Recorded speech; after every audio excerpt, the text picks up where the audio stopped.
Hello, good everybody. Welcome to an edition of Chemistry and Life today. I remain your host, Ruki Mensi.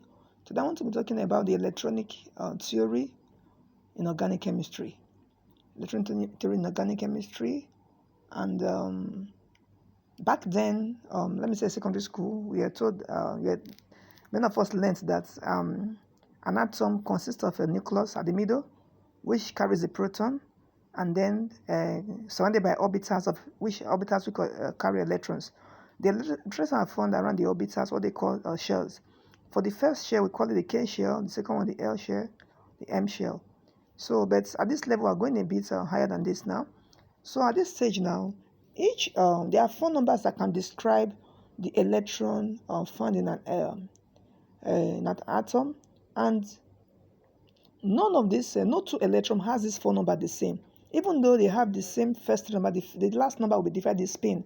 So the first number I want to describe here is what they call the principal quantum number. The principal quantum number is the number assigned to each shell. Is a number assigned to each shell. Then for the first shell, and the principal quantum number is represented by the alphabet n. Now for the K shell, n is equal to 1. For the L shell, n is equal to 2. For the M shell, n is equal to 3. And for the N shell, n is equal to 4. So these are the numbers designated for each of these subshells. Now the next number I want to talk about is what they call the azimuthal quantum number. The azimuthal quantum number are also given numbers. Now for the K shell, where n equal to 1, L equal to 0, because L is equal to n minus 1, L is equal to n minus 1. So when you have n equal to 0, when you have n equal to 1, L will be equal to 0, because 1 minus 1 is 0. So the next number I want to talk about now is what they call the magnetic quantum number. And magnetic quantum number tells us the possible number of subshell an orbital can take. Now recall, let me say something. For the azimuthal quantum number, you have 0. The corresponding energy level to this state is the s orbital. Then the corresponding energy level for L equal to 1 is the p. The corresponding energy level for L equal to 2 is d, while the corresponding level of L equal to 3 is the f. So you have the s, p, d, f, various orbitals. Now, the possible number of rotations or the possible number of subshell each of this energy level can take, like for the S shell now, the S shell, we are told that it has one orbital, because the formula you can use to get that for the magnetic quantum number is equal to 2L plus 1, which is equal to 2 times L plus 1. Now, for instance, now, here you have n equal to 3, L will be equal to 2.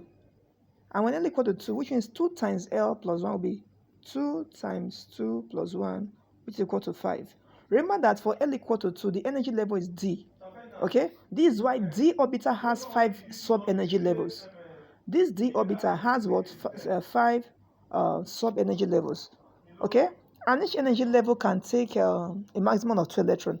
Hence, most times you see they write D. And don't forget that D always starts from 3, because n equal to 3 for L equal to 2. So if you look at my table I drew here now, you see here n equal to 3, D starts from 3. You cannot have 2D, okay? Because the energy level corresponding to n equal to 2 is L0 and L1. And at that level, you have 2S and 2P. So for L equal to 2, you have 3D, okay? So you can see here 3D. Then when you come to the 4, you have 4S, 4P, 4D, and 4F. There's no 3F. Because the level here, you have L equal to 3. The energy level there is F. And F, the number for F, which is n, is equal to n equal to 4. Hence, you have 4F. Okay? So this is it. And when we are writing configuration, I'll continue from my next video on this. So see my next video. Thank you for listening. Bye-bye.